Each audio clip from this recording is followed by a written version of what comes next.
ជំរាបសួរពុកម៉ែបងប្អូនទាំងអស់គ្នាបើសិនបើពុកម៉ែបងប្អូនទាំងអស់គ្នាមានបញ្ហាដូចជាពោះឆ្អឹងឬក៏ពុកឆ្អឹងតើពុកម៉ែបងប្អូនទាំងអស់គ្នាត្រូវធ្វើបែបណាអញ្ចឹងឥឡូវនេះយើងនឹងនាំពុកម៉ែបងប្អូនទាំងអស់គ្នាទៅស្រាយចម្ងល់ដោយជួបជាមួយលោកគ្រូខាងឯកទេសខាងសន្លាក់និងបញ្ហាពុកឆ្អឹងគឺលោកគ្រូកាងកុសល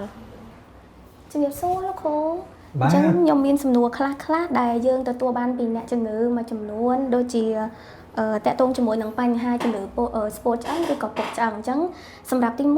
1គាត់ចង់សួរថាតើមូលហេតុអីខ្លះដែលយើងអាចដឹងថាយើងនឹងមានជំងឺស្ពោះឬក៏ពុកឆ្អឹងបាទជំរាបសួរខ្ញុំបាទវិជ្ជបណ្ឌិតកាងកុសលជាគ្រូពេទ្យឯកទេសផ្នែកជំងឺសន្លាក់ឆ្អឹងអរគុណច្រើនសម្រាប់សំណួរអ្នកគ្រូជាការពិតមានមូលហេតុជាច្រើនដែលអាចសុទ្ធតែធ្វើឲ្យឆ្អឹងរបស់យើងវិវត្តទៅរកស្ពោះនិងពុកក៏ប៉ុន្តែដើម្បីងាយស្រួលក្នុងការពន្យល់ក៏ដូចជាបកស្រាយខ្ញុំសូម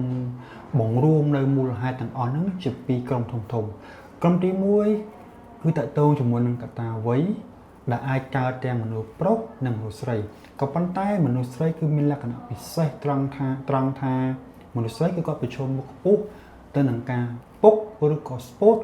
លឿនជាងបរិសុទ្ធដោយសារតែកត្តា2កត្តាទី1គឺកត្តាអាយុដែលមានថាអាយុរបស់គាត់លើសពី50ឆ្នាំកត្តាទី2គឺតកតងជាមួយនឹងស្ត្រីដែលអស់រដូវដែលមានន័យថានៅពេលដែលស្ត្រីគាត់អស់រដូវគឺកម្រិតនៃអរម៉ូនភេទរបស់គាត់ដែលជាអ្នកផ្ដល់នូវភាពរឹងមាំទៅលើឆ្អឹងភាពតាន់ទៅលើឆ្អឹងគឺមានការថយចុះដែលជាដើមចងធ្វើឲ្យកំហាប់ឆ្អឹងរបស់គាត់ចុះខ្សោយនិងប្រឈមមុខទៅនឹងការស្ពោះឬក៏ពុកចំណែកឯមូលហេតុទី2គឺតកតងជាមួយនឹងជំងឺប្រចាំកាយមួយចំនួនដូចជាជំងឺទឹកនោមផ្អែមជំងឺសួតរ៉ាំរ៉ៃជំងឺខ្សោយតម្រងនោមជំងឺលាងឈាមឬក៏តកតងជាមួយនឹងជំងឺដែលតកតងនឹងក្រពេញកអរម៉ូនជាពិសេសអ្នកដែលគាត់ប្រើប្រាស់ថ្នាំបំបាត់ការជិះចាប់ម្យ៉ាងដែលមានជាតិស្តេរ៉ុយរយៈពេលយូរដែលមានថាលើសពី3ខែឡើងទៅ